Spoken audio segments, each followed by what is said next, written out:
ఓం శ్రీమాత్రే నమః. పురుషోత్తమ మాసం 28వ అధ్యాయం. శ్రీమన్నారాయణుడు, ఓ నారద, దీని తర్వాత అతను చాలా బాధలను అనుభవించి వానర యోనిని పొందాడు. పాపాలను నాశనం చేసే ఒక సరస్సు ఉంది. ఇది చేరుకోవడం దేవతలకు కూడా దుర్లభం. మృగతీర్థ పేరుతో ప్రసిద్ధి చెందింది. ఈ సరస్సునే ఆ బ్రాహ్మణుడు పండ్లు దొంగిలించిన పాపానికి కోతి యోనిని పొందాడు. నారదుడన్నారు, ఓ ప్రభు, కోటి పాపాలు చేసిన ఆ కోతి ఈ సరస్సులో ఎలా నివసిస్తుంది? శ్రీమన్నారాయణుడు చెప్తున్నారు, ఒకప్పుడు చిత్రకుండల అనే వైశ్యుడు ఉండేవాడు. అతని భార్య పేరు తారక. ఈ ఇరువురు పురుషోత్తమ మాసం చేస్తుండగా చివరి రోజు రాగానే భార్యతో పాటు చిత్రకుండలుడు ఎంతో ఆనందంతో ఉద్యాపన చేసి ఉద్యాపన నిర్వహణ నిమిత్తం ముత్తైదువులతో పాటు వేదాంగం తెలిసిన బ్రాహ్మణులను పిలిచాడు. ఓ నారద, కాదర్య బ్రాహ్మణుడు కూడా ధనదాహంతో అక్కడికి చేరుకున్నాడు. ఉద్యాపన కార్యక్రమం ముగియగానే చిత్రకుండల వైశ్యుడు ఆ ముత్తైదువులతో పాటు బ్రాహ్మణులకు చాలా దానాలు సమర్పించి వారిని సంతోషింపచేశాడు. ఆయన ఇచ్చిన సమృద్ధితో బ్రాహ్మణులు చాలా సంతోషించి వారి వారి ఇళ్లకు వెళ్లారు. కానీ చాలా అత్యాశ గల కాదర్య ఏడుపు ప్రారంభించి అతని ముందు నిలబడి వినయంగా చిత్రకుండలతో మాట్లాడాడు. ఓ చిత్రకుండల, వైశ్యుల శ్రేష్ఠ, మీరు చాలా ధన్యులు. పురుషోత్తముని సేవించినందున బ్రాహ్మణులకు చాలా ఇచ్చారు, కానీ మాలాంటి అభాగ్యులకు ఏమీ ఇవ్వలేదు. కద్రియ మాటలు విని ఆ వైశ్యుడు కద్రియకు చాలా సొమ్ము ఇచ్చాడు.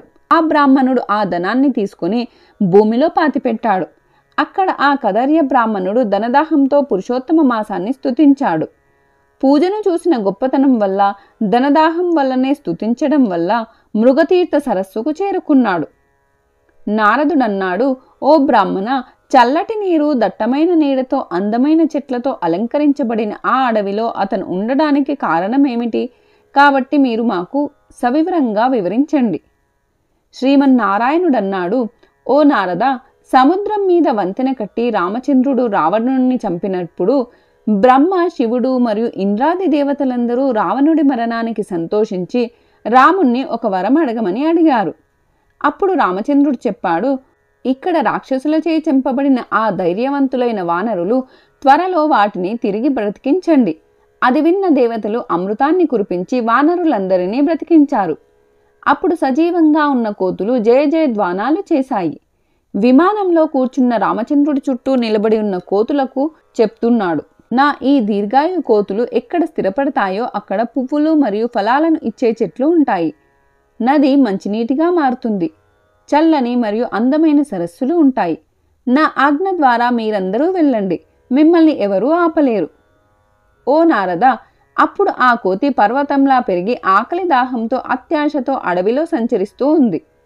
అతనికి పుట్టినప్పటి నుండి నోటిలో నొప్పి ఉంది. అదే నొప్పితో రాత్రి పగలు తేడా లేకుండా నోటి నుంచి రక్తం కారడంతో విపరీతమైన నొప్పితో ఏమీ తినలేకపోయాడు అని కోతి చపల చిత్తంతో ఉత్తమమైన పండ్లను తెంచుకొని నోటి దగ్గరకు తీసుకెళ్లి చాలా పండ్లను విసిరివేస్తుంది. ఇలా రోజు ఉపవాసం ఉండటం వల్ల యాదృచ్ఛికంగా పురుషోత్తమ మాసం వచ్చింది. ఆ నెలలో కూడా అదే చల్లటి గాలి మొదలైన వాటితో బాధపడ్డాడు. ఒకానొక కృష్ణపక్షంలో లోతైన అడవిలో తిరుగుతూ దాహంతో ఉన్న కొలనులోని మకరందం లాంటి నీటిని తాగలేక ఆకలితో విలవిల్లాడుతున్న చురుకుదనంతో చెట్టుపైకి ఎక్కాడు. ఒక చెట్టుపై నుంచి మరో చెట్టుపైకి వెళ్తుండగా కొలనులో పడి 5 రోజుల తర్వాత మృతి చెందాడు. అప్పుడే అక్కడికి ఒక విమానం వచ్చింది. అందమైన శరీరాన్ని ధరించి ఆ మహాభాగుడు వానరుడు తన దేహాన్ని చూసి చాలా ఆశ్చర్యపోయి, మహాపాపిలమైన మేము అత్యంత పుణ్యాత్మల కోసం నియమించబడిన విమాన సుఖాన్ని ఎలా పొందగలం? నేను హరిస్థానాన్ని పొందగలిగేలా ఏ ఉపకారం చేయలేదు. పురుషోత్తమ మాసం 28వ అధ్యాయం సమాప్తం.